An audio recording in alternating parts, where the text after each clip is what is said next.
Guess who's back?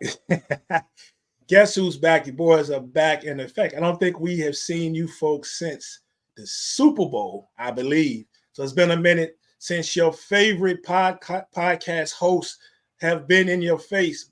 So we back, y'all. I'm your boy Prime Source. What is good?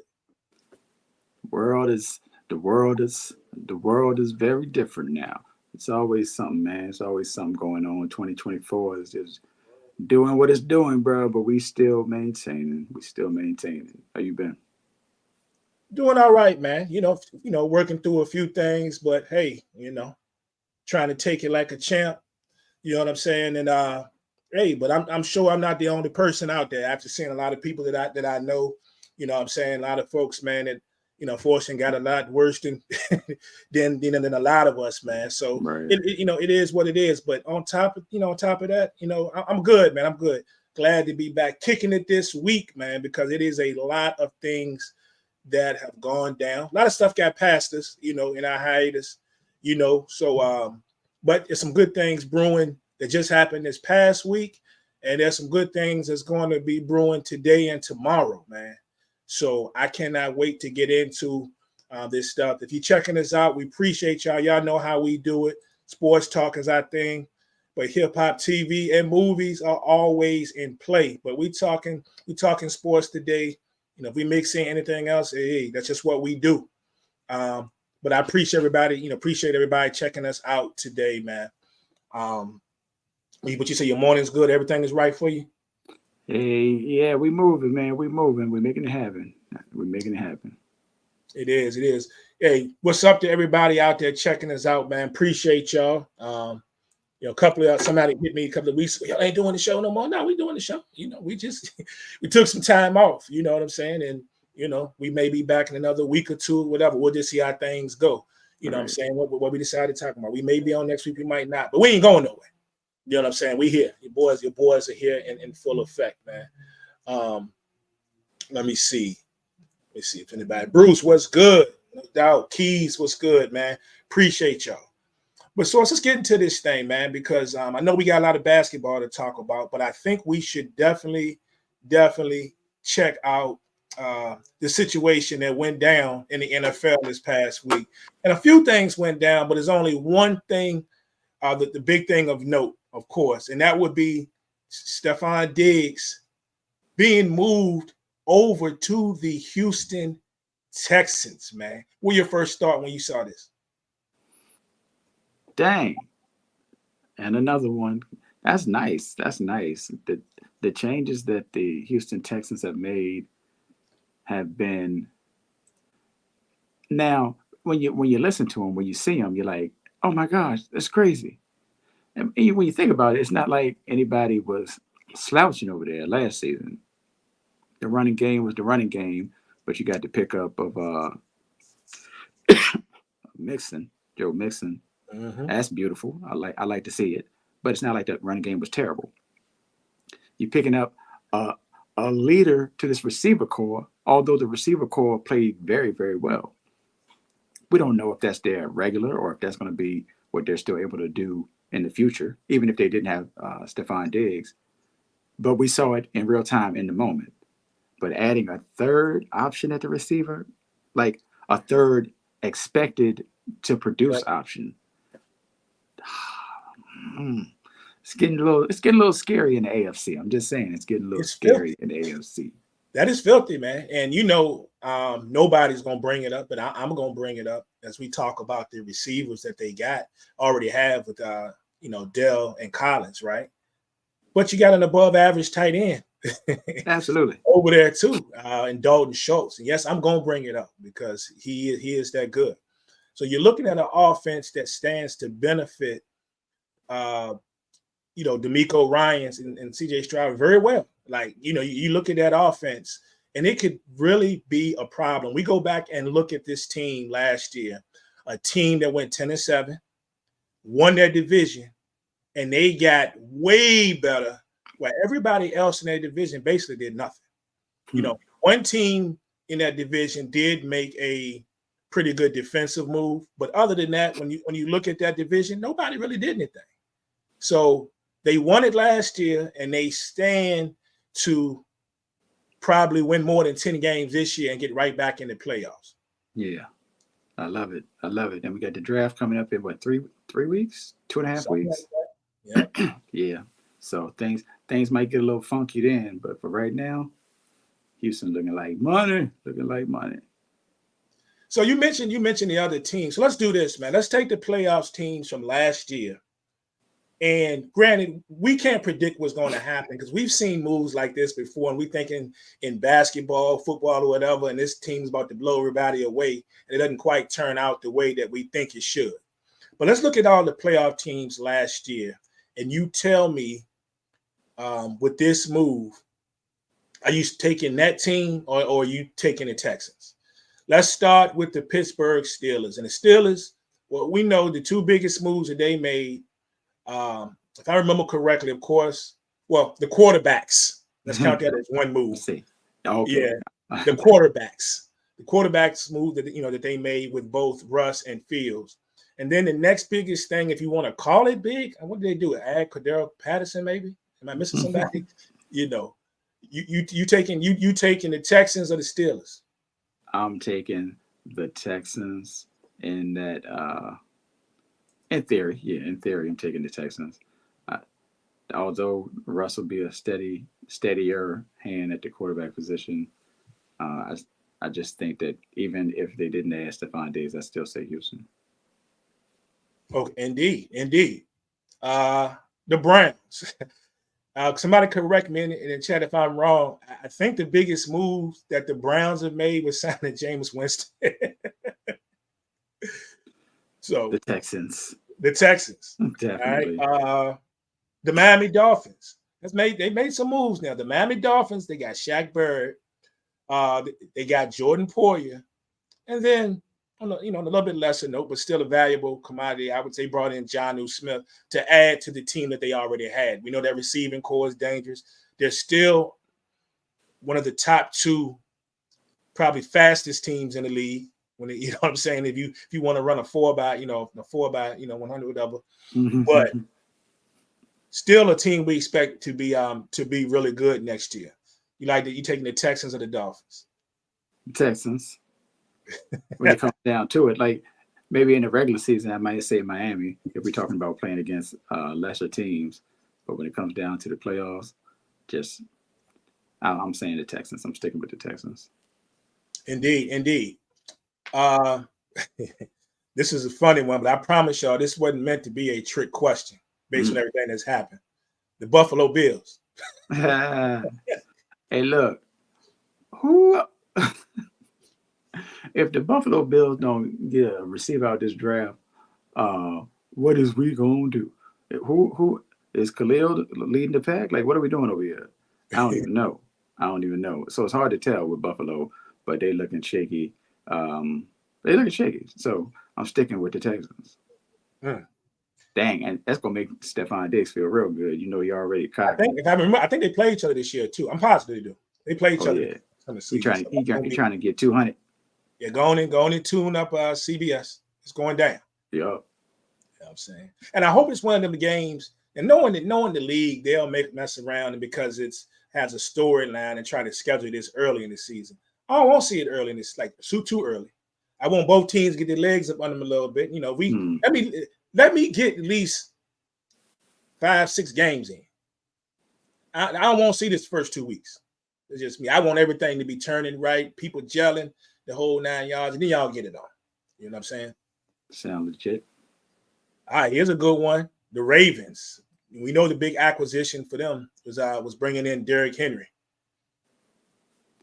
Yeah, this is where we get a little. and the Ravens eliminated them last year, right? Yeah.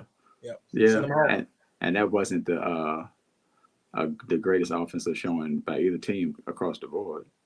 The Ravens ended up, they won by double digits, but it wasn't because they just went out and balled out. If I remember correctly, right. They went up in the third, fourth quarter.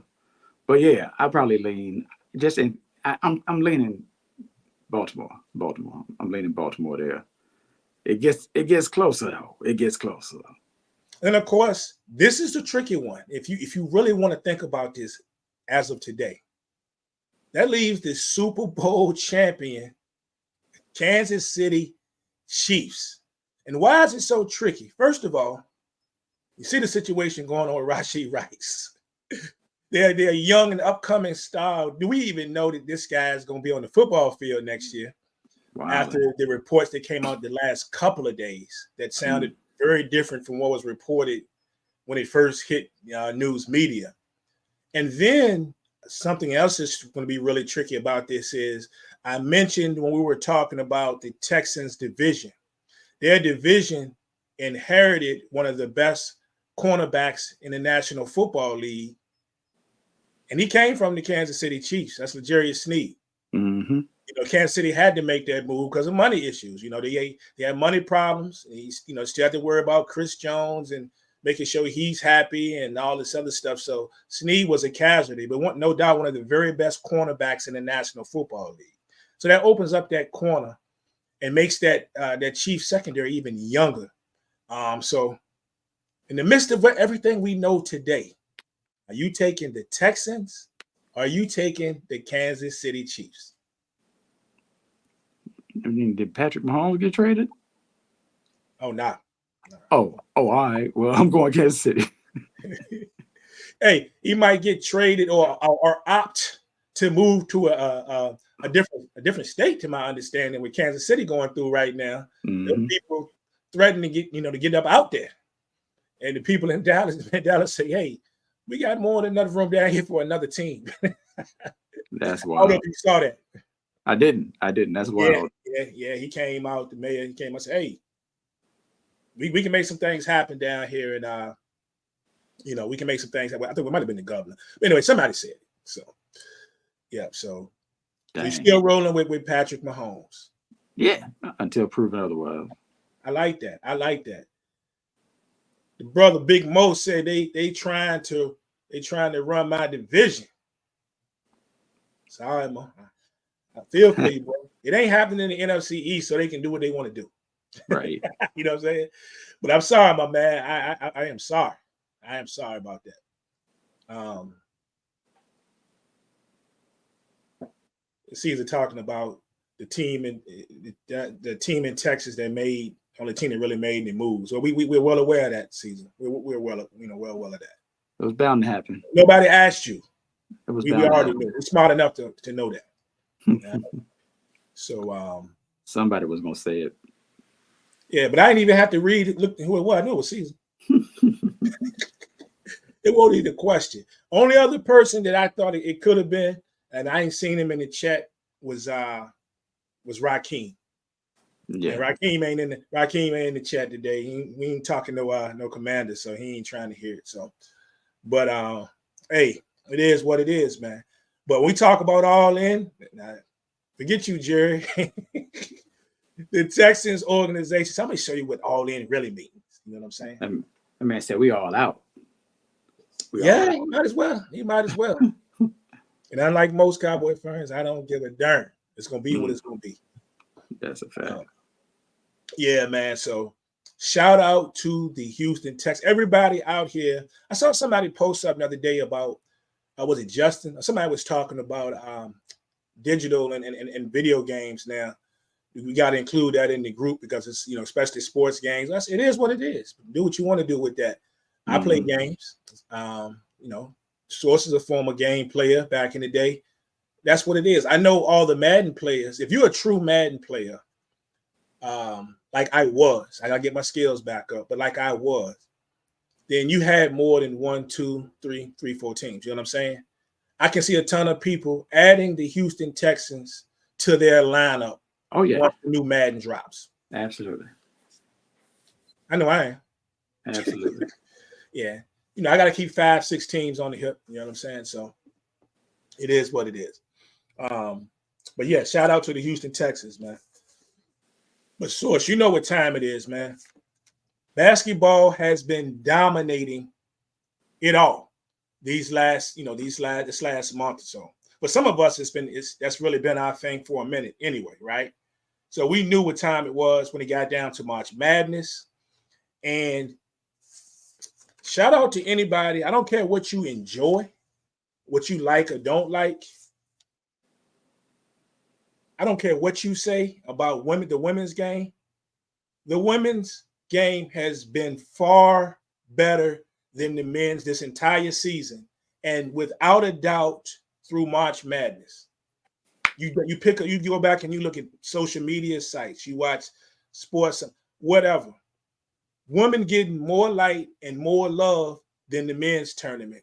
And I say it's a popular opinion, but I don't care if it's unpopular. I love it, and I agree. That's the way it should be. How have you enjoyed it? You know how I feel, Prime. It's long overdue, long overdue. Of course, with the attention, with the fanfare and more eyes comes more scrutiny, more negativity, and all that. That just comes with being popular.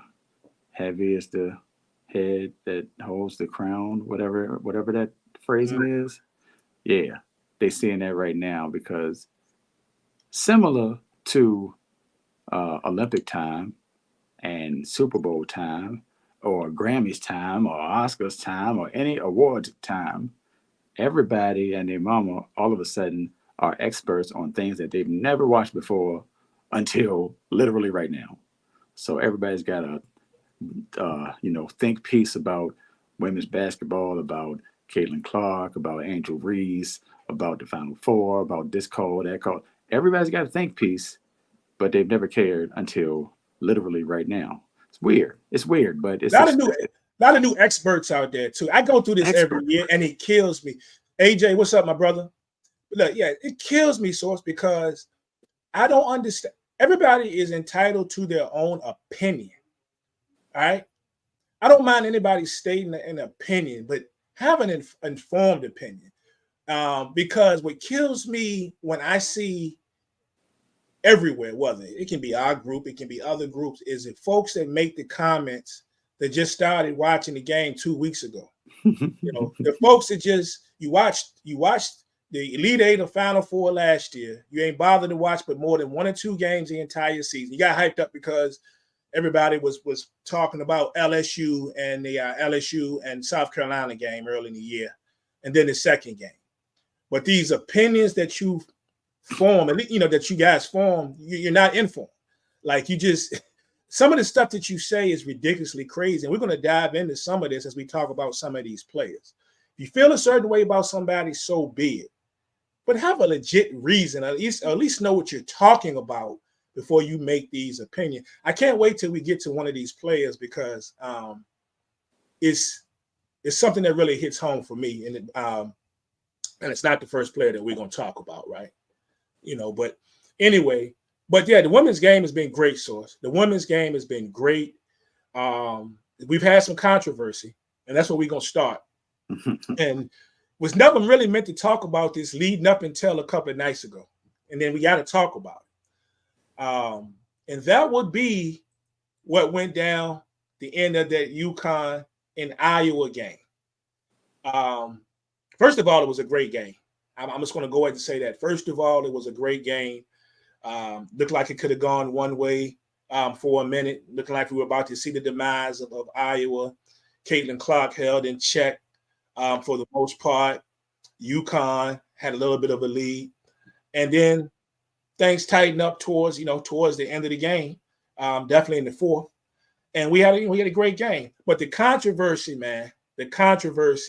was about the call at the end on Aaliyah Edwards and the moving screen. What were your thoughts on that play, and was it the right call?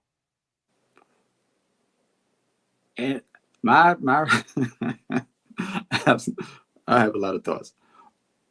In the moment when it happened, I was like, bruh, come on, fam. Like, what are we doing? What are we doing? And I still feel like that overall. I still feel like, what are we doing? But I am somebody that said early in the game, second quarter, third quarter, everybody is going to be having their conspiracy theories about this game because of the way this game is being called already. I said that early. Mm-hmm. So when we got to the end of the game, if you already had questions, And I'm not a conspiracy theorist. I I know that sometimes on the rare occasion games are however Tim Donaghy existed. Like people have existed that have cheated the game in one way or another. But I'm not one of these people that every time you see something that seems wrong, I'm like, oh, it's rigged. It's rigged. Oh, they changed. Oh, they did that on purpose. But even I, for a minute, I was like, what exactly is going on here? What is going on here? I understand. And if you go back to West Virginia, I won't, talk too heavy about West Virginia, but it's like some of the plays that looked exactly the same on both ends were called for one and wasn't called for the other. So it was like, why would they be doing this? As a person who understands that this is a business and we ain't going too far to see that, we know that the same way the league has wanted LeBron to be in the championship, in the past, not saying that the league that anything was done to do that, but in the same vein, the, the the league, the women's college basketball wants Caitlin Clark in the championship game. She she is the biggest draw. Y'all can argue, and we can argue the Angel Reese Caitlin Clark thing, and we can whether we know that Angel Reese is the reason a lot of people know who Caitlin Clark is, because that is a thing. A lot of people Ding, didn't ding, know ding, who ding. they didn't know who Caitlin Clark was until Angel Reese. They're So, experts now, though. They're experts now. But anyway, go they facts. ahead. But but the fact that the people that know, the people that watch, knew who Caitlin Clark was already, and I'm sure you said it. I may have said it once or twice, but we was already talking about Caitlin Clark. Like this ain't nothing new. She ain't just show up yesterday. She was already there. But there's a certain segment of people who had no idea that Caitlin Clark existed in the world. But as soon as they found out she existed, they were like, "Oh my God, she's the greatest. She is the Preach this greatest." Sunday, boy. Preach. They said Maya Moore, who Cheryl Miller, what man? Ain't nobody thinking about nobody. Cheryl Swoops, all of them, they stink. This is the GOAT. This is the GOAT. This is the greatest. She's the greatest. That became a thing, which turned this into a whole different conversation. That was a lot of talking, so I'm gonna let you. Oh no, you man. I was not listening to it, man. Yeah, it's crazy. It's crazy. They turned this into a whole bunch, and there's a lot of conspiracy out there because they wanted Caitlin Clark to win, and they had to have her on the national championship game again, and so on and so forth. As far as this call, though, Look, I ain't even answered that part. My bad. Go ahead. well, yeah, I'm gonna go back to you then after this. But as far as this call, my thoughts, I had the kind of feeling that Big Mo had. He had this week. This was Mo guy right here. Like Mo Price said, if they called him earlier like that, then yes, they have been letting it go all game. And man, that's how I felt, and that's how I felt. Now, will I admit that watching it again a few times, slow motion, and it looked a little bit more egregious than I thought initially? I will admit that part. But Oh yeah, the I slow but motion I looked real crazy. yeah, and she really, if you go back and watch it again, she really steps out. Like, she's, Leah was really slashed that leg out. She's still moving. I think it could have been a little bit of play in that with Marshall as far as her reaction. And but I'm going to give credit that to her IQ or Blue to her coach's IQ. Somebody probably told her this is what they're probably going to do. There's going to be a screen set somewhere. And when that screen comes, because we all know that the first option was going to be Paige, right? There's going to be a screen set somewhere. Make sure if you're in that position, you're there to do what you need to do. You might have to settle a little bit more. So there was some extra in it, because if you actually watch where Edwards' arm, what she actually does with that arm, I'm not saying that she didn't, do a little nudge or whatever, but there was some acting in that too. But that's Definitely. on the Iowa side. That's smart basketball. That's smart basketball. But I do have a problem with the fact that we wait till the end of the game to get there. And of course, I'm sure we be having this conversation on the other side if it doesn't get called and UConn ends up winning the basketball game. What about this play here? What about this? That was clearly it shouldn't have happened, because that was clearly a moving screen. We would have this. Some people would have that conversation if you were a Caitlin Clark, Iowa fan. You're gonna have that. You know what I'm saying? And I get it. I get it. But my thing is, if you letting it go all game, and you heard the greats, but which by the way, the setup, the people that've been covering the game all year, especially, I'm gonna be biased with Andrea Carter because she's a lady ball, but she is outstanding. You know, Sinead Agumake, all those ladies up there have been phenomenal. All of them pretty much agreed that was a horrible time to call that, to call that. And then that's just what it is. You know what I'm saying? But what were you gonna say about it? Andrea, she said they call it suck. Janae, Carolyn Peck, Aaliyah Boston, Diana Taurasi, Sue Bird, Brianna Stewart. Every person that responded to it said it was a horrible call. It was a horrible call. I think horrible is a stretch, but it was so unnecessary. The only person I saw that in real time, it was unnecessary. Yeah, and like Mo said, like you said, if you called the game like that the whole time, cool, but you didn't. On top of that, you said that you think people would have reacted the opposite if they didn't call it. I don't. I think somebody would, but I don't think, because it was less egregious to not call it. I don't think Yeah, what I'm saying is, I don't think it would be as strong as what we're hearing now. Yeah, but there's people that are going to say it. You know. But I think it would have been a world of difference because the rest of the game went like that. Stokey did literally the same thing earlier. Literally the same thing. Facts. Dog. Facts. Not to mention, which is what I was kind of talking about when I posted it on Facebook about the game being questionable. I saw a full stiff arm.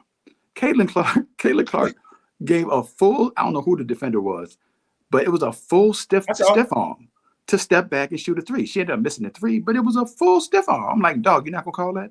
When she drove to the hole, when KK had four fouls, and she straight dipped her shoulder into her chest and did a step back. Yeah, I'm like, so y'all don't see this. Y'all not calling this. Okay. Then we get to the end, and you say, oh, well, she slid. It wasn't egregious, and as I think it was Charles Barkley and Villanova, Jay. What is Jay's last name? Jay Wright. Yes. Barkley and Jay Wright said it didn't change the play. I forgot the word they used, but it didn't change the play. If it doesn't change the play, then why call it?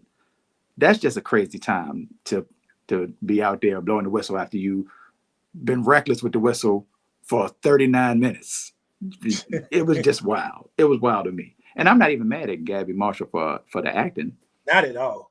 Because she did the same thing, which was controversial against, I think it was West Virginia, when she did all that. Y'all hate it. Like, people hate it when LeBron does it, but I don't know. It's kind of a weird energy when it comes to we say it every week. Like selective. Yeah, selective, definitely. And the refs were selective with that call. That's what they do. Yeah, man, it's just crazy. And I know we talking all year that everybody talk about the NFL scripted.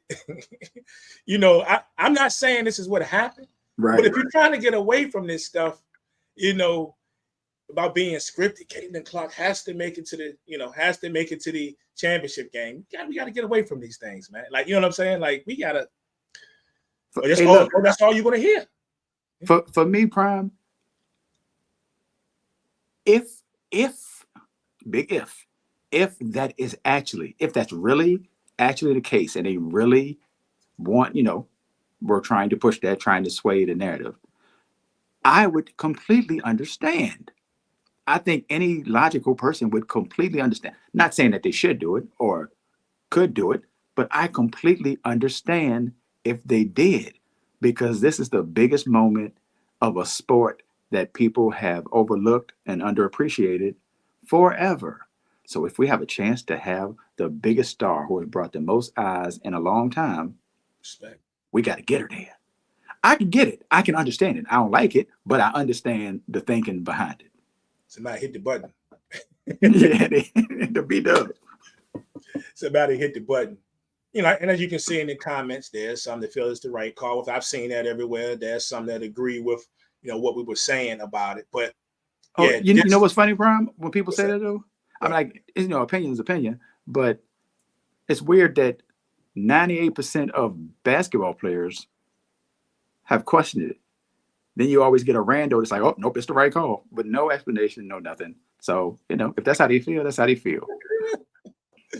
No doubt, man. So that was crazy. I want to give a shout out to my main man, Arvin. I had been mentioning this, and this will go into the same thing that we been talking about of these people that have watched 2-3 games all year, a fact that nobody ever knew. A lot of them didn't know, of course, until it was brought up during the broadcast, right? The fact that Gino Auriemma got UConn this far. I mean, we're in football mode. Got UConn this far with all the injuries he's had this year. And I know folks will talk about what injuries are part of the game. I don't think you guys understand how many games they went into this year with only 7 players, right? Not to mention, so we thought last year was hard when they had players go down. Bruh, this year was worse than last year. Yeah. You know what I'm saying? Postponements and things of that nature, where they went into it with 7 players. And you say, well, at least, Pace didn't get hurt this year. So, yeah, but they still lost some key players. You got people playing in that rotation now that really weren't touching the court until they were, unless they were beating somebody by 25 with 3 minutes in the game. Yep. You see what I'm saying? 2 freshmen starting out the gate. So my thing is this, and I'm not a UConn fan whatsoever. We know. For obvious reasons. But I've never respected Gino Auriemma more than I respected him this year. I'm going to give him that. I can't promise I'm going to feel about him next year. But I got mad respect for UConn and Gino and what they accomplished this year. Basically, one bucket. You can say one play, one call, one bad call, whatever, from actually making it to a national title game. Now, of course, Source, we already know it's these folks going to be like, what are they talking about? Is UConn. Don't realize what UConn been through since like 2017. You know what I'm saying? Yeah. So this ain't the same. They got a name, but this is not the same old UConn that we were used to being great every year. Yeah, you can't pencil them in. Can't pencil them in. We're talking about a team that was that close to making it to the national championship game. So I'm gonna give Gino mad respect this season, because you got to love it, man. You got to love it. Hey, Prime, I know this ain't your favorite topic. I'm gonna ask it anyway though, real quick. You ain't got to respond. If you, it's whatever. But white people in the comments, can y'all explain to me why y'all act like Paige Beckers ain't white? Why do y'all? Can you explain to me why y'all act like UConn ain't have three of their 5 starters are white? Why people act like these people ain't white? Black people hate Caitlin Clark. Oh, they cheer for UConn because they hate everybody. They white. There's white people everywhere. What are you talking about? It was crazy. Dog, I did a live Friday night after the game. I should have texted you. Probably went to sleep because you had to go to work the next morning. I did a live after the game. 2.5 hours, dog. It was just blatant racism and people who don't even watch. You could tell they don't watch. And it was just, I'm like, what is wrong? I'm not even being controversial. I'm just saying it was a bad call. You would think that I was saying Caitlin Clark is the devil. I was like, I'm not even saying anything negative about Caitlin Clark. And they were just, it was crazy. I brought it up only because it was crazy. Because, that's normal. Social media, that's going to happen when it's something where it's racially divided for whatever reason. They weren't even being sexist. They weren't even being sexist, which is what people lead with when it comes to women's sports. They said, forget that. We're going straight racism. It was crazy. Crazy. You got to tell me, you and I think, are at least one, maybe 2 of the same WNBA groups. And I'm in a couple of others as well. And folks are like, what are you talking college basketball? First of all, the dumbest question in the world with some of these people. People are legitimately asking in these groups, in more than one group, or why are we talking college women's basketball in WNBA groups? Dumb people, man. And I hate calling people dumb, but there's some dumb people. All right. Pretty obvious that the WNBA is out of season right now. They're getting ready to wrap things up. A lot of these women are going to be playing on the next level. The draft is next week. the women that are in the headlines every day are the women that you just started tuning in for because you're hearing the names or you finally caught one game. These women are going to be playing in the WNBA. You know what I'm saying? Caitlin Clark is going to play in the WNBA. Angel Reese, no matter how you feel about it, is going to be in the WNBA.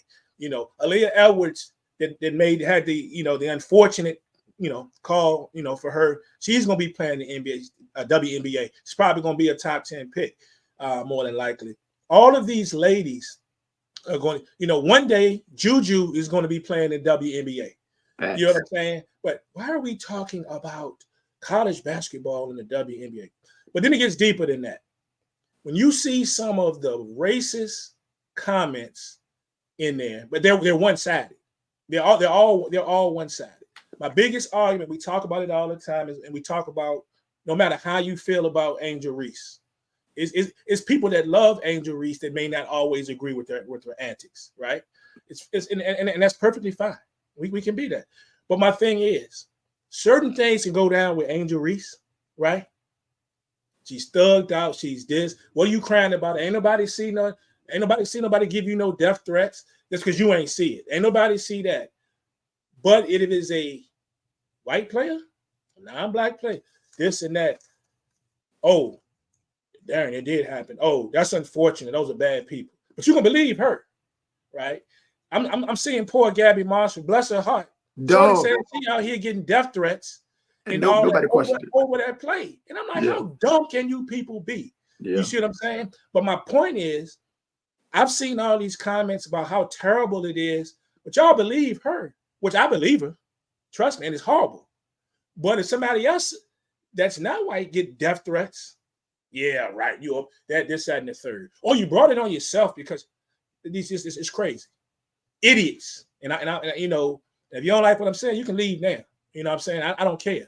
But there's some idiots. There's idiots in other groups. I'm sure we got it. I found out there's some idiots in our group, unfortunately. I didn't kick the couple out. Absolutely. Opinion is one thing, but stop being one-sided with this stuff, all right? You it's convenient, right? It's convenient for you to pick, who you want to believe or who you want to comment about or whatever, right? I don't know, because that's a 2.5 hour joint. If I could, I would. We'll see. You know what's crazy about it? I see some of the same people, not so much in our group, but in the WNBA groups too, that talk smack about a lot of the black players or say certain things didn't happen or exaggerating, right? But if they choose to comment when it happens to a non-black player, if they choose to comment, it's unfortunate. Oh, that's unfortunate. Those are clowns. But no, you just saying stuff don't happen. But now that it's out here in the media, you know what I'm saying? You got to change the narrative a little bit. Oh, that's just unfortunate. Those people are dumb. You know what I'm saying? And like you making everything better because you're agreeing with me that it's dumb that it's happening to somebody else. But you know what I'm saying? But you didn't believe it at first. Clowns, man. Clowns. Yeah, thanks. But Angel Reese, man. So Angel Reese just announced that she's leaving. She's going to the WNBA, right? And what we found out per not the video, the hype video, whatever that she made after the fact, which I think whoever put it together was pretty dope. I love the video. Oh, it's fine. But we found out she had done another video actually before they even played, before they even lost the other night to Iowa, announcing that she was leaving. That she actually had made up her mind evidently that she was already going to leave, right? So there's two videos out there. There's one where she's announcing and she released it later. Then there's the actual hype video. I think you can find like on Bleacher Report. Whoever put it together got mad skills. I'm gonna say that, and it's dope. So we were just briefly touched on Angel Reese, and you and I are in the same boat. I would guess about liking Angel Reese. I love Angel Reese. Something I can do without a lot of the stuff that she does. Mm-hmm. Yeah. Now, don't get it twisted on my end. I can't speak for Source. I don't have I don't have a problem with the trash talking. I don't. Some of the other stuff gets a little extra, sometimes, but I don't really have a problem with the trash talking because we see it all the time, or it's in your face a lot, but you just ain't paying attention to it because it ain't Caitlin Clark or Angel Reese. Happens every game. I see point guards all talking smack to other point guards walking off the court during the time. I see it all the time. It's just not these people that are in the spotlight, right? But Angel Reese announced that she's leaving for the league, and there's some various opinions, different opinions about, one, why she left, and two, how does she project into the WNBA, whether or not she should have stayed to work on her game and all that. How you feel about it? So when she first posted it, it was shared in the group, and I said that she was going to go like 4 or 5. I was actually talking to Bruce yesterday in the barbershop, and I said, yeah, I didn't really, when I said it, I hadn't really thought about the draft like in detail. Yeah. Mm-hmm. Then I was like, hold on, bro, it's 5 players that's going top 5 regardless of what you do. Yeah, and she's not one of them. Yep. So I was like, and you had commented behind me and said she was going to be right outside the 5. Yep. And then when I thought about it, I was like, she's going to be right outside the 5, like 7, like 6, 7, 8, somewhere in that area. Yeah. Because the first 5 are not moving. They're gonna be the first 5 regardless. Yeah, they're gonna be the first 5. I think that there's a couple of things that could happen where a couple of those players may not go to the exact team right that's been projected. I can see a couple of things. Yeah. But yeah, that 5 should be that 5. Yeah. She's not gonna break into the top 5. That's all I'm saying. She's not gonna break into that 5. That 5, however it goes, whatever order you want to say it is, or whatever order it ends up being, she's not in that 5, in my opinion. She's not in that 5. What would be nice if LA could trade back and end up around 7, 8 and scoop her right there, because they'd have to jump. They would have to jump because people are talking about she should go to LA just because of branding, whole thing, but not at 4. That's it's got to be around this 7, 8 area, 6, 7, 8 area to me. Yeah, if you look at this though, and to cut you off, this is my thought when I told you that, right? When we were speaking on it. Obvious, Indiana, Caitlin Clark. Right. Perfect fit for Indiana because a team that's been struggling all these years, they could use it more star power. They got Leah Boston last year, and we saw what she was about. She was about that. She was about that life. She got busy as a rookie. So you're adding her to Leah Boston. You don't get much better than that, right? Down in Indiana. Then we also hear in the personal life, if it's true, I've heard from several people that claim they know that supposedly that's where her boyfriend is. And we saw him at the game a couple of weeks ago sitting in the crowd. So that's just what I've been told. So that's perfect. They claim that currently is. So that works out for her. Long-time boyfriend, evidently. If you look at Los Angeles, Chicago, and Los Angeles again is where it's tricky, right? And you brought up the fact that the LA thing could work for LA trying to get back. Could work for Angel Reese, of course, because of all the marketing and all that stuff, and it being LA. Could also work for LA getting back on the map. We've seen several down years since Candace and them left, and of course they lost, Nneka. Nneka, yep. And so I'm not saying that something couldn't happen, and we don't know. It's crazy. She could end up in one of those spots. But my thinking was Caitlin Clark. We get to LA. LA has a choice to make. They need to replace some bigs. I'm thinking maybe Cameron Brink there. I'm thinking Cameron Brink there. Would I be surprised if it was a switch, especially after the other night and the night Cardoso moves up a few slots and they take care of the big at 2? A lot of people don't have her. I wouldn't be surprised, but my thought is probably Cameron Brink. We get to number 3. I'm thinking that number 3 is probably my girl. Your girl, yep. Rickea Jackson. But don't get it twisted. Rickea Jackson is good enough to go number 2. When I talk about the movement, Rickea Jackson, you guys, hope y'all get your phones out or whatever. Rickea Jackson, barring any crazy mishap, please don't let her get injured. Rickea Jackson about to be one of the top young stars in the WNBA. Her game is like that. All right. I'd love to see her there in Los Angeles. But Chicago looks like a likely spot, possibly. And they're rebuilding too. So might be some tough times early in that. But you get back to LA, which is funny. Could they make the move for Angel Reese then and shock some people? Could they go two bigs with two people with height? Oh, they're going. I think they're going two bigs either way. Yeah, go two bigs. It's crazy to think that we could have Cardoso. You know what I'm saying? You can have Cardoso and Brink on the same squad down low. Crazy to think that maybe they make the move and shock some people or shock me and move up a couple of slots, and maybe Angel goes, but I don't see it. And then we get right into that, pretty much that fifth spot. There's a lot of people can go in that fifth spot, man. You got Leah Edwards. They could use her down there. J.C. Shelton from Ohio State. She could go there. I expect her to be a top 5 or 6 pick. But when you get to that 6 or 7, while I think Minnesota would really love to have Angel Reese, there's the Washington factor, replacing some key folks there. We know Della Don's not coming back.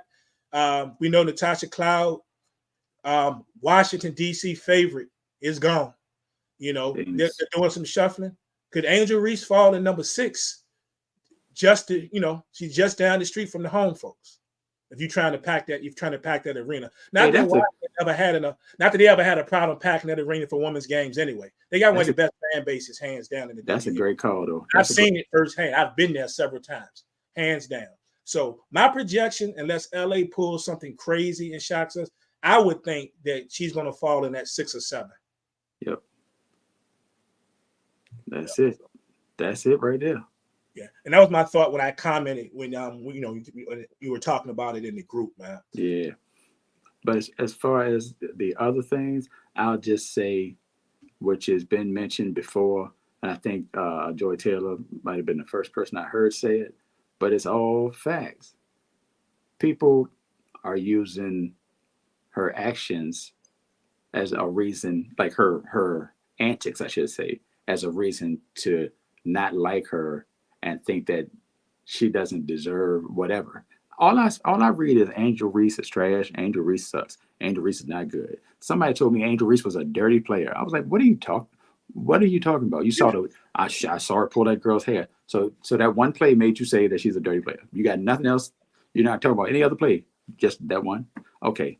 Anyway, we see Dame Lillard literally every time he hits a big shot, whether looking at the defense, looking at whoever, point you to watch. Why? Because it's Dame time. Why is that? I have never heard a single person say anything negative about Dame Lillard. Not one single person. Not one single person have I heard say something about Dame Lillard doing that.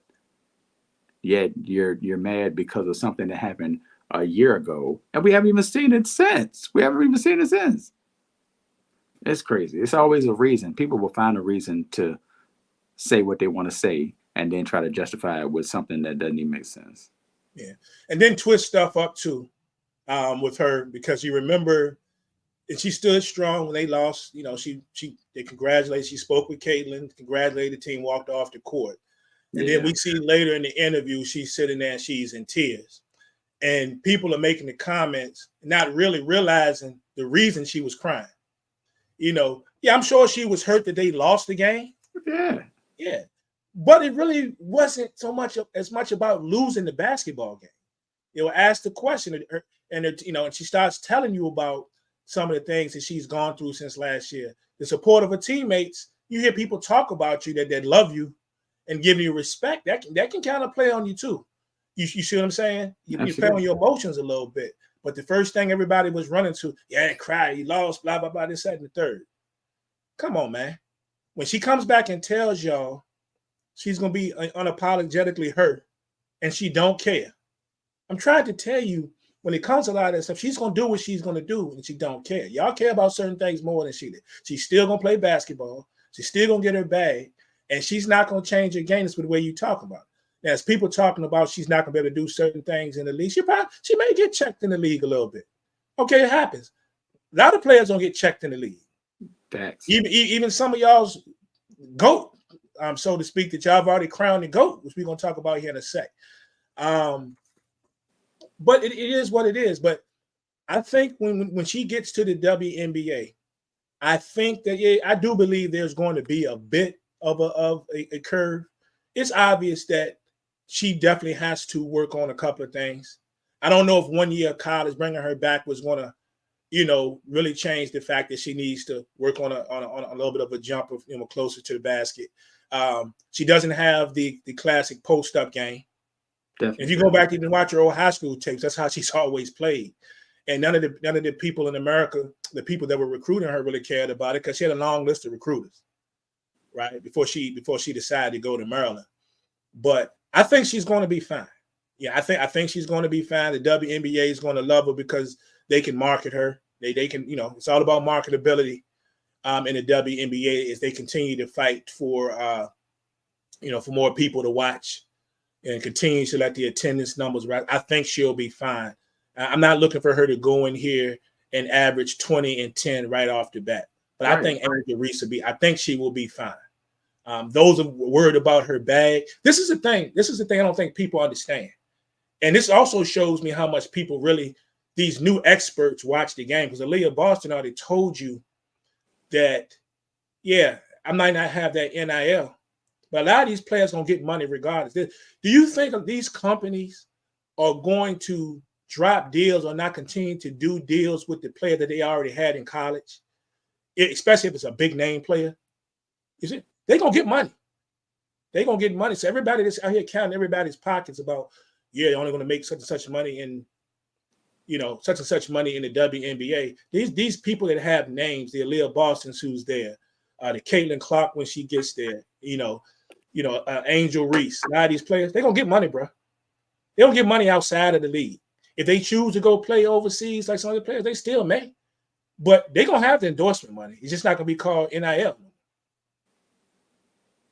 That's it. And I had that discussion the other day. I was like, because I'm not sure. I know I've seen Angel Reese say, that the NIL deal doesn't travel, but the brand does. Like the brand travels. So, and I'll say I haven't looked at that enough to even say anything good or bad about it as far as when she was making the decision whether to stay or to go. Because I was still like, man, if she stayed and got the NIL deal and just got all that money from the NIL, she could stay another year if that's what she wanted to do. But clearly that's not what she wanted to do. And do do your thing. And there was going to be a problem. If he came back, LSU was going to be a problem. Probably start the season next year at worst, number 2.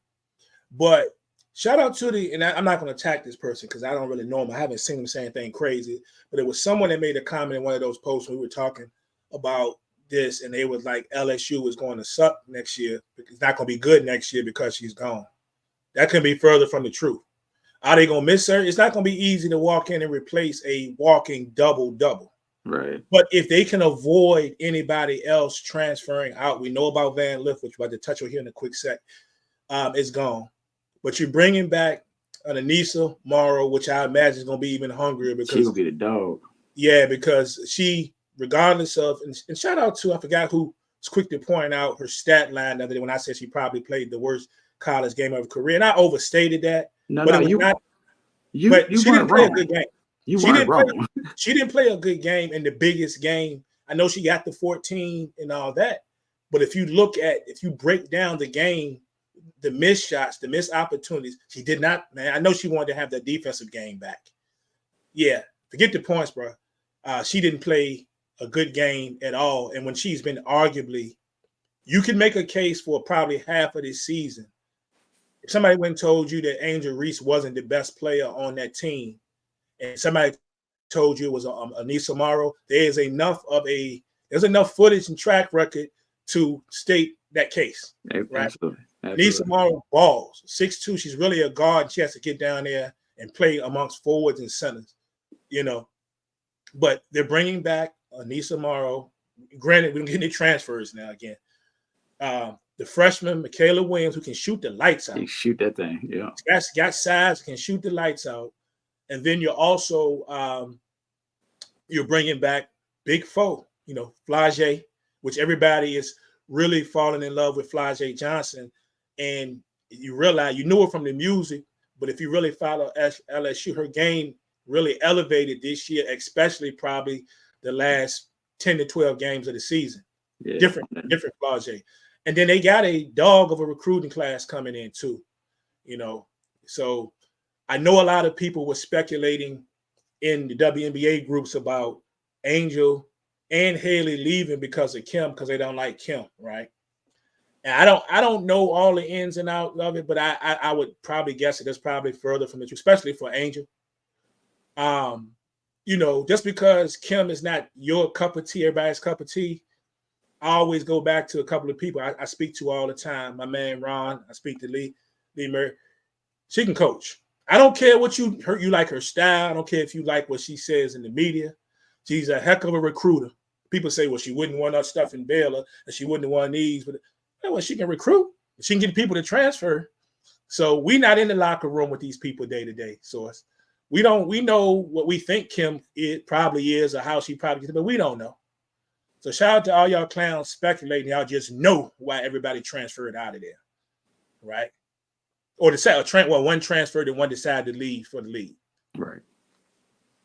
Right. So, that is what it is. I think she will be fine. I think Angel's going to be fine in the league. She just keeps her head, right? But what do you think about if we're talking about the next level? What do you think Caitlin Clark's prospects are on the next level? It really probably starts with how she is used, because it's not guaranteed that she's going to go in and have the green light all day long. And as soon as people don't have the green light, things change. Example, Hailey Van Lith. She was the dog in Louisville. Shoot the rock as much as she wanted. Come to LSU, she had to change her game. She had to learn a new position for real. And she wasn't getting the opportunities that she had gotten in the past. Obviously, because it's other people that are as good or better on the squad. And you come into a new place. So that's what happened. You're telling a lot of these experts something that they didn't know. What I'm saying? My bad, y'all. My bad. That's good. They need to know. They need to know. So with Caitlin going to Indiana, which is where she's going, mm-hmm. She ain't gonna be the focal point. The focal point is Aaliyah Boston. The focal point is the rookie of the year. I'm not saying she's not gonna get shots, but will she have a green light like that? I don't know. It's like saying we knew Steph Curry should have the green light, even though he didn't have the green light with Mark Jackson like that. Mark Jackson said him and Clay were the greatest shooters of all time, but he had no green light. He couldn't just pull up from anywhere and it'd be okay. It wasn't okay until he had the coach that was okay with that, which was Steve Kerr. Mm-hmm. So it depends on how Indiana's coach approaches Caitlin Clark and what that turns into. Now, there may be some pressure. I don't want to say from the league. I'm just saying there may be some pressure to allow her, Caitlin, to do what she does, because that's what the people want to see. But then you look back to a couple years ago when Sabrina Ionescu came in. Mm-hmm. She did her thing in the first season, and then she fell off the map in season 2. So, and she actually has improved, because a lot of people were like, well, she ain't that good. Or see, I told you, because she ain't playing. It was a lot of people that had reasons why her game seemed to slip for a season, only for her to turn around and come right back and now be, a media darling, NBA darling after the All-Star game and all that. Yeah. So now the people see her and know how she get down. And she got busy last season, not to mention that as well. Yeah. So it's going to be interesting to see how she is handled. I know this, and Diana Taurasi said they're not going to let her, they're about to step up to a grown woman level, just talking about people coming into the WNBA from playing college. The other issue is there are only so many spots. So when Diana Taurasi says that, you see it. Look at Alexis Morris, who was crazy in the championship game last season. She got cut. She got cut from a squad before the season started. Yep. There's not a whole lot of extra spots for people to just have. You're going to have to earn that joint every day. Literally every day, you're going to have to earn your spot. And if you are not one of them dogs, even if you are one of them dogs, you're going to have to earn your spot because there's nothing going to be given. So you're going to have to prove it on the court. I expect her to be fine because, to me, as much range as she has, the best part of her game is her court vision and passing. She sees everything. Indeed. I wasn't the greatest player all the time, but I had court vision. I could see everything going on. She sees stuff that I'd be like, how did you see? Yeah. Not only how did you see it, and how did you execute the pass? Did you see her pass the ball to her brother in the stands the other day? Yep. Yep. That was not a short pass. That was not an easy pass. That joint hit him right dead in his chest. She's in the middle of the court. He's up in the stands. Nobody flinched. No, because the ball went straight to him because her passing is crazy. She had a pass the other night in the Uconn game who I think Aaliyah Edwards was checking. I don't know. I can't remember if it was what's the girl's name? Was it Stokely?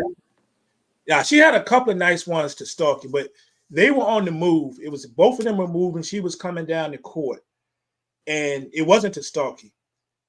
Who was she passing it to? Was it on the fast? Was it the fast break one? Was it O'Grady? O'Grady? It was one of the bigs. One of the bigs. Okay. And she was clearly covered.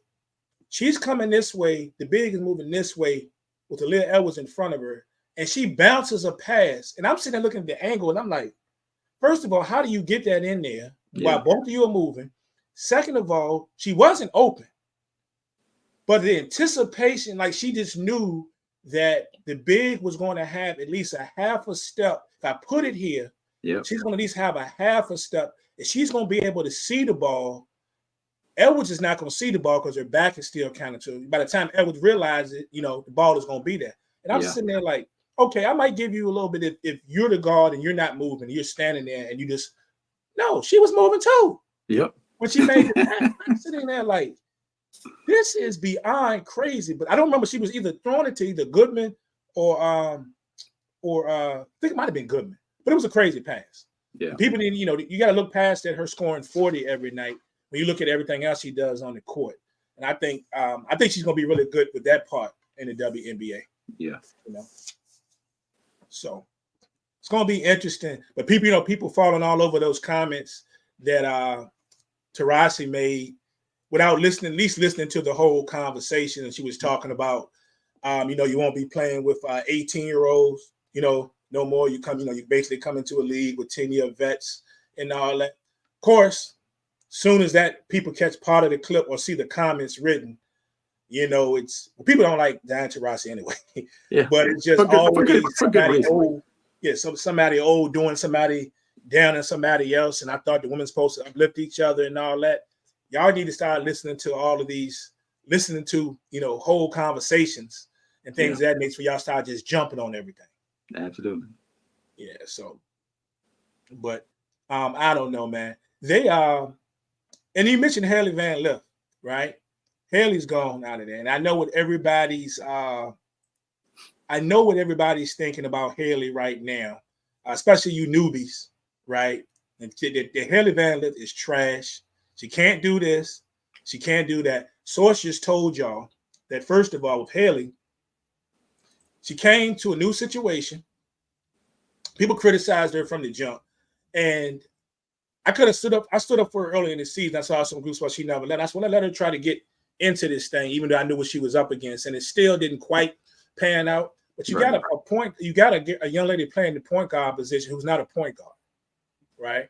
A lot of circumstances happened with LSU at the beginning, just before the season and right at the beginning of this season, it kind of changed plans for her between injuries and then, of course, someone being put off the team or leaving the team or whatever. So she got forced into a situation whereas she's playing she's playing out of position.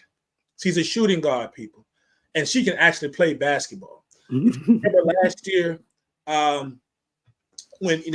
she averaged like 19 points a game, bro. 19 points a game at Louisville. She can shoot the rock. Her scoring average went up every year when she got there. She come into a new position. Then you see she gets put in an impossible task of trying to, and Moakley's got to take some of the heat on this too. I know what her thinking was, but it didn't work and she didn't change it. The impossible task of trying to guard the person that some of you people call the GOAT. First of all, and we're not going to talk about what happened the other night when Anika Mule did a fantastic job. When Anika Mule did a fantastic job on Caitlin Clark. But we're talking about everybody else who has slowed down Caitlin Clark, but Caitlin Clark. Right. You know what I'm saying? So, but people have this thing now that think that she can't play basketball at all. Yeah. So when the transfer thing came up here with Hailey Van Lith, I saw some comments, and I respect the comments about they don't like her moving to a third school and they hate when players do it. And I get it. We're not used to all this movement. In her situation, I think it could be a little bit different because she's got another year. She realizes she's not done.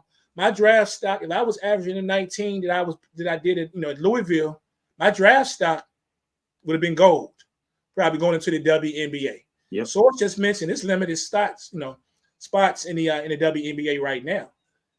She realizes after this season, she didn't do herself any favors, and the coach didn't do her no favors, but it didn't work out. She's no dummy. She's not a top 10, top 12 draft pick. Shoot, she might have fallen into the second. We don't know.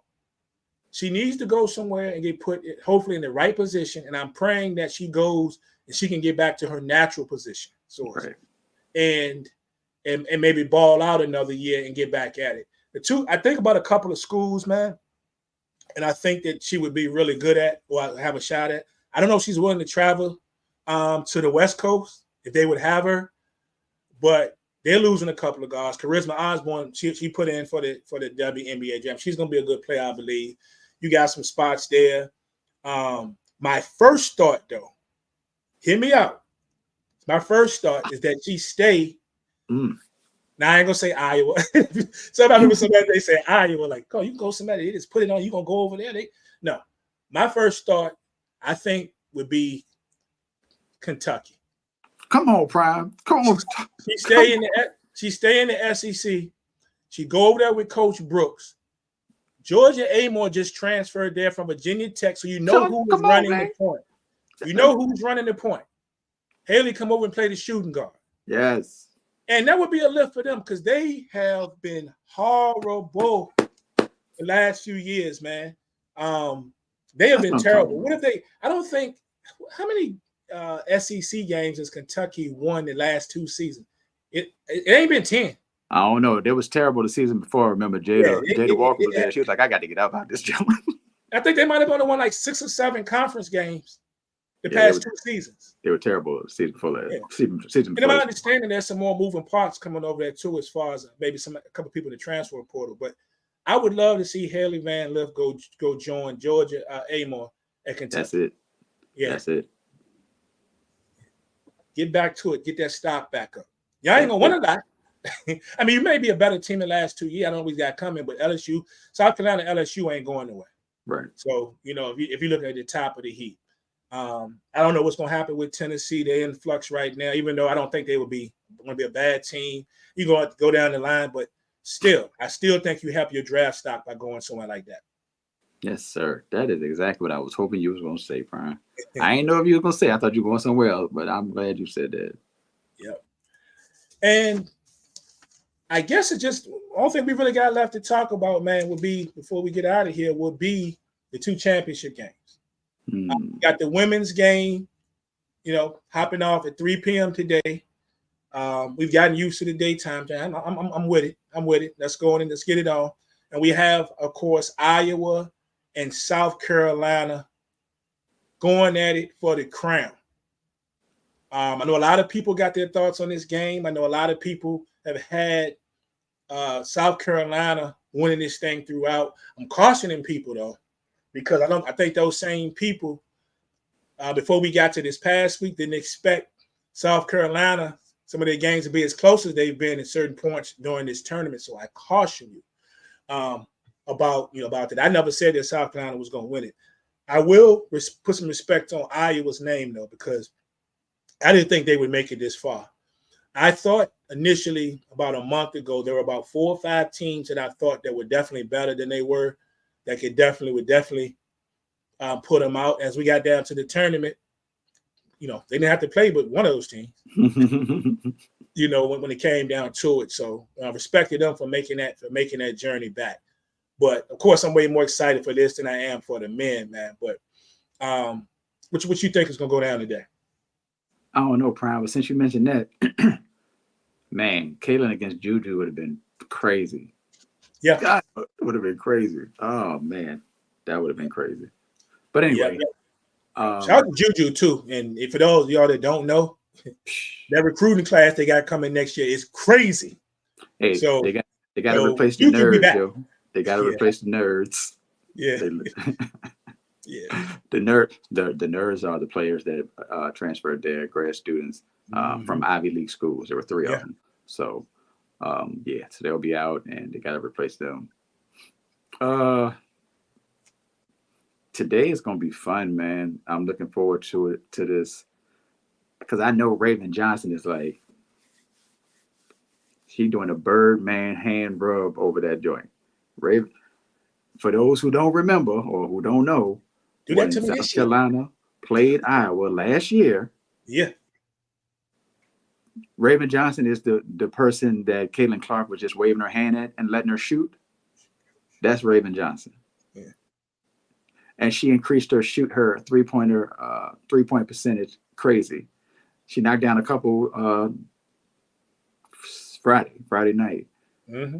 So the difference between Raven Johnson this year and Raven Johnson last year, when Caitlin was just standing in the lane and just letting her shoot, it's a whole different world. Oh man, I can't wait. That's the best part of this whole thing, because in the post it's gonna be like, even if you were nice enough to say Stokey and Cardoso was a wash, which is not, but let's just say it was. There's literally no one to do anything with Watkins. There's nobody. There's no other big. She had 20 boards the other day. She's gonna have 30 today. She's gonna have all the rebounds. Literally all the rebounds. So it's gonna be a problem on the boards for Iowa. Not to mention, you got Power, Tessa John, but it's the roster's crazy, and that's not even mentioning Malaysia for Wiley. That's not even mentioning for Wiley. South Carolina is crazy, and to think that they lost everybody from last year. That's what people not getting. This ain't, for the most part. You got a couple of players back, of course, but like Cardoso wouldn't even start in majority of the season. Starters, you know what I'm saying, and then you bring back Pow, and but it's pretty much a new team. Yeah, it's a beautiful thing. It's beautiful. It's beautiful to have seen them, and they're still undefeated. They made it this far all season. Now, of course, thoughts of the New England Patriots with Randy Moss come to mind. Anything is possible. Anything can happen. And Iowa is good enough that if Caitlin's on and she's kicking that rock, y'all letting her get to the spots where she can kick the rock to open 3-point shooters, and they feeling it, all it takes is one of them to be feeling it. A Felter or Gabby Marshall or Kate Martin. Kate Martin gets busy. When she's on, she's on. So there are problems that could be had, but I can't see it. I just can't see it. I'm not saying it's not possible. I can't see it. I can't see Dawn Staley letting Caitlin Clark run around the court 1-on-1 free. Also, a key that we did not mention earlier from LSU and Iowa, somebody is going to hedge on the pick and roll. Whoever's on the other side for South Carolina is not going to just stand back in the lane. That was terrible. And a lot of that was Angel. But that's not happening. They're going all the way up. Ain't going to be no free threes. Ain't going to be no off the. None of that's happening today. I got, I'm going to keep it respectful. I'm going to say South Carolina by 7. Yeah, I just think I like that. I just think South Carolina just can't fall asleep. Of course, the key is definitely continuing to do what they did in this tournament, especially the other night. Get Cardoso the ball down low. Now, Iowa got a couple of bodies they'll try to throw at her. You know what I'm saying? Goodman, and the other young lady, they'll try to throw at her, but get her the ball and keep her out of foul trouble. You mentioned Watkins. I'm calling her Swatkins, bro, because she can swat that thing too. And the beautiful thing about her is she can guard down low, but she has the length and the range. If you out there trying to pull that J and she in that area, she athletic. Get that rock. I'm gonna give me that, or at least get her hands on the ball, man. I think that Marshall is going to have a better scoring game this year. I think she only scored like 5. I think the other night 7.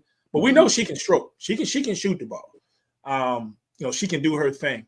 I think where you run into a real problem is when we're talking about the depth. We've been talking this whole tournament of how deep people go. I was not shy about using their bench, right? They're not shy about using their bench, and they have to sometimes because Stokey, who I love, I've been in love with Stokey since like the beginning of right since the beginning of this season, especially. I saw her play last, but this year I just been crazy about her. Straight dog. But the thing is, she tends to sometimes get a little foul trouble here and there, and they can pull some people off their bench. Might not be as effective, right? But she does her thing. But when we talk about depth, though, we're talking about depth at the guard position. South Carolina's got it, and you're talking about having to throw bodies out here at those shooters, especially Caitlin Clark.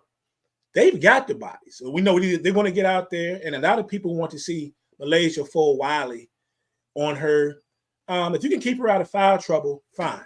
But I don't mind for a while again. But you can come back with Pow. You can come back with Raven Johnson. You can come back with Bree Hall. South Carolina has so many guards that they're going to be able to deploy at those shooters, and especially Caitlin Clark, if they don't want to tire any of those guards out, it's going to be absolutely crazy. That lineup, man, like I say, Bree Hall, Pow, Raven Johnson, and Wiley, they're going to have so much depth that if somebody does mess around and start to get tired of getting foul trouble, they got another guard they can try to attempt to slow Caitlin down. Something happened with her, they got another guard. They've got more guards than anybody in the tournament that Iowa is seen to be able to deploy. So you don't have to worry about it. They don't necessarily have to go full court like Gina had to do with Nika Mule. Right. Yeah. So I think that's where it lies. I just don't want one thing I don't want to happen is, and I know I got criticized for this before. I love Don Staley. Me too. I do. I've been a Staley fan since I was a kid when she was at UVA. The one thing that I haven't quite seen her do in her career, even as successful they've been, is we always talk about adjustments. A lot of times she just let talents win out. Mm-hmm. There'll be times that she'll rely just too much on the talent. And then granted, I'm telling you this, and then what are they like 108-3 over the last couple of years, right? This is a big game. I think it kind of bit them a little bit last year when they got eliminated. And I hope if it becomes necessary to make an adjustment, she'll just be willing to do that, other than just hoping that the talent wins out. But it's the guard play for me. It's the number of guards that South Carolina has and will be able to deploy at the shooters, especially Caitlin Clark of Iowa. So you got to worry about people getting tired of somebody gets in foul trouble. And I think it's going to be a great game. I like your 7. I might expand it to 10 only because I think at some point, if it gets to a fouling situation, I'm down at there's some free throws hit, and the margin may be a little bit larger than it actually is. Fair. I wanted to say 17, but trying to be respectful. So, no doubt. But shout out to all those players. I think Bree Hall plays a big part in this, even if she doesn't score a lot. I think Bree Hall is going to be very key to what they get done today. No doubt. I don't care if she scored with 2 points. It could be just as effective as Wiley's 20. You know what I'm saying? So, all right. And on the men's side, I'm going to tell you, I ain't even got a whole lot because I'm going to be honest with you. I've been bored to death. I've been bored to death watching these men. I'm not going to front. I will give props to Uconn, though. And we're just talking about the South Carolina getting all of this done with basically almost a new team. Look at UConn. most of the cats that we was talking about at UConn, they're elsewhere and went to the league, somebody overseas. It's just a lot of new bodies and a lot of new faces in UConn, and they're returning to try to become the first back-to-back national champions to that, since the 2006-2007 Florida team. Wow. That was Noah in them, right? Yep. Yeah. I think there was Noah in them. So, but yeah, it's I've watched Purdue play maybe 3 times all season. I just go ahead and admit that. Maybe once during the regular season and twice. And so they're gonna lean on Edie. They got a couple of guys that can shoot it. But what's impressed me about UConn the entire season is outside of those new faces, they're no strangers to being in close games and being able to pull it out late. We just saw that happen yesterday. So it's been the script for them. And once you've done that so many times and what it takes to win, I think it just becomes, it's just something that you do. And that's why I'm just going to take UConn in this based on the little I've seen of Purdue this year and what I've seen multiple times this year with UConn. And I'll take them by 10. About 10? And with the same scenario. Possibly, I can see them winning outright by 10. I can see the score getting stretched a little bit because they have to keep it, winning it at the line because Purdue has to foul. Fair enough. I'm not going to say too much on this game, but I am going to say UConn. Yeah, it's kind of been like UConn, not quite UConn on the field, but in the same vein that it was South Carolina on the field for a lot of people. So I'm going to stay UConn as well. And I'm going to keep it the same. You kept it the same, I'm going to keep it the same. UConn by 7. No doubt. So that goes down tomorrow night. And, of course, the ladies go down today at 3 p.m. Please tune in. I don't care if you're in the crib, watch the game. You got family there and y'all going to the park, take the Wi-Fi, the iPads, or something. Watch this game. Y'all been – and I know I ain't going to tell a lot of y'all that Caitlin Clark playing. So I understand. I get it, and I understand. It's going to go down. But please do not miss this. It should be a good one. And then – I'll be back at some point, maybe not today. So, because I want to take time. If Iowa does not win this game, if they don't win this game, I just want to get in here and see everybody's thoughts on Caitlin Clark. Then, because source, it was said that who was it? Was it Rebecca Lobo? Who made the comment about her having to win a championship to consider one of the goals? That was Rebecca Lobo? Yeah, Stewie said she would need a championship to be in the conversation. Yeah. Monica McNutt was like, "Nah, fam. We doing this because he's scoring." And I mean, I don't know. I would be hard pressed if you want to talk about her one of the GOATs. Okay, I'm not going to argue with it. I don't think just because you broke the scoring record and you win a championship game, and I even give you one, even if you beat an undefeated team, I can't put you as the GOAT. That's just me. I've been around too long, and I don't want to play team, the old man, but I've watched, I watched the work that Stewie did. You know what I'm saying? All those titles. You know what I'm saying? I watched the Maya Moore. Of course, I watched the great Shamika Holsclaw go out there and run 3 of them things. I can't put her as the GOAT, And shout out to all the respect to my girl Holsclaw too, when she made the comments about why Angel Reese might have left the other day, and y'all out here talking about who the same people was talking about who is Cheryl Swoops. Yeah. That's how they do. That's how they do. She can make these comments. She can make these comments. If y'all don't know, do your research. Look it up. Look her up. One of the best to ever lace them up in the women's game. You better believe it. Absolutely. I know we love Candace. Y'all know how I feel about Candace. Candace got a couple, but this girl right here, yeah. So I'm just saying. But I'm sorry. What was you saying? All the problems. Yeah. I think it was Monica McNutt. She said, she said no. She actually said, if I'm not mistaken, she said, if they win the championship, she can see people saying that Caitlin is the GOAT because those other players were surrounded by other great players. Caitlin doesn't have another All-American level player on her squad, and yet she's here again. She's here again. So it would be I amazing. respect that. But we, Yeah, we, we, I thought that was a good perspective. we said it in the NBA all the time, right? Yeah. We talk about people winning titles, at least getting. We talk about Bron getting Cleveland to the title game, with that roster that he had, So we talk about it all the time. Yeah, so I thought that was a great comment because I really didn't. I wasn't really giving a lot of credence to that until I heard her say it, and then really just thought about yeah, UConn is always stacked. Everybody's good. You might be the best of the good, but that's one thing. To be the best and bring those people with you to the chip, which they had no business in if you're not around, then that's got to be, it's got to count for something. Yeah.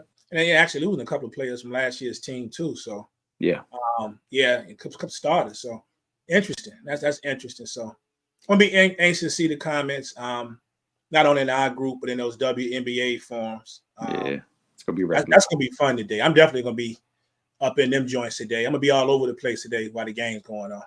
You know what? I might go live. I might go live during the game if I'm by myself. I might go live during the game. Word up. That might be fun. Oh yeah, I might do that. Word up. What else you got? You got anything else for the people?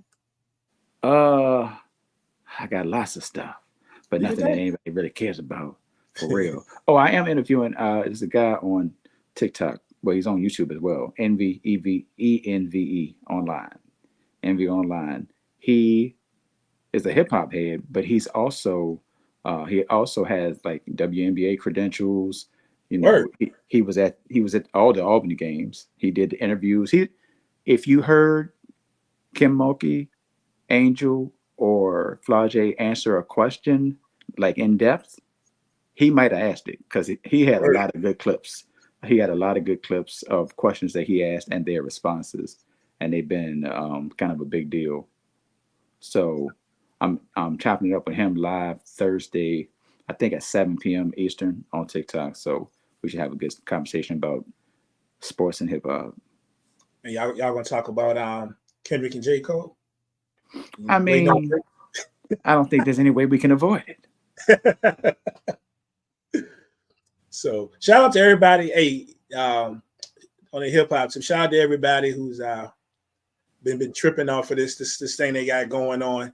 You got your Kendrick stands, you got your J. Cole stands, tripping off the comments he made about the Pimple Butterfly and all that. I think all great. Now I'm sitting around to really see what if your boy light skin going, if what he cooking up, is he gonna get out there or what the deal is? So it's fun to me. It's fun to me. And if you heard, did you see the response that the recent response from Kendrick about this whole thing? Saw something the other day somewhere when he was basically saying, I don't know how he worded it. It's not personal, but it's personal. Like, you know what I'm saying? Yeah, like he was in an interview. It was him talking, right? Yeah. I saw it this morning actually. Yeah, we talking sports, being competitive. You know what I'm saying? Let's get it in the hip hop game too. You know what I'm saying? We all got our preference. People got good points they making about Kendrick and whether or not his first two, definitely, one album was a classic, one might not have been. First two was definitely a classic. Third is this. His catalog is this over J. Cole's, whatever. Then you got the J. Cole fans. To me, it's just about who you like better. I can't argue. I can't argue whatsoever Kendrick Lamar's success. The success he's had with these albums and whatever. But I like J. Cole better. That's just me. I'm not gonna argue with you about if any of J. Cole's album was better than To Pimp a Butterfly or any of those albums. I'm not gonna argue with you. And I might agree that none of his albums might not have been. I just like J. Cole better. But I like Kendrick. I just like J. Cole better. You know what I'm saying? Fair enough. And I don't like Drake better than either one of them. Not even close. But I don't dislike Drake like a lot of y'all either. I'm just gonna say that. That's a whole nother conversation. So, but yeah, that's it. Me on mine, I just want to give a shout out to a couple of people, man. Or really one person. I'll give a shout out to Mad Skills, man. Getting his joint down for the 90s, girls brunch, man. I watched it, and as soon as he debuted it, I had it going on. I even put aside watching Abbott Elementary, a few minutes of Abbott Elementary, just to go ahead and pay attention to the whole thing. So shout out to Mad Skills for living and doing what he's doing, man. I'm glad he got that out there. Respect, yes. It's a good documentary, and you see some familiar faces in there. Shout out to Amy. She went to Manchester, so. Word. Yeah. Shout out to him, and shout out to everybody watching WrestleMania again tonight. I know we got some WrestleMania fans in the group, so shout out to y'all. Last night actually turned out better than I thought it would. It was actually pretty electric, so we'll see what night 2 brings tonight. Everybody who got that Peacock app or however you're watching it, and see what see what goes down that. But shout out to everybody involved in that. And I feel like I'm forgetting to shout out somebody. If I did, I'll catch you whenever we back home. But I wanted to definitely get the Mad Skills joined now. Word. Yes, sir. Anything else? That's it. All right, so y'all enjoy the games, whatever. We'll let you know when we'll be back. It may not be next week. It might not, whatever. We'll figure it out, but we'll see y'all. The hiatus won't be as long as the one we just had. I'm gonna let y'all know. It won't be 2 months. It won't be 2 months. We'll be back. I'm just going to say we should be back within the next couple of weeks. We'll just say that to do something. We'll figure that out, what it's going to be. But until next time, that's your boy Source. I am Prime. Thanks for rocking with us. The SBP, y'all. We out. Yeah.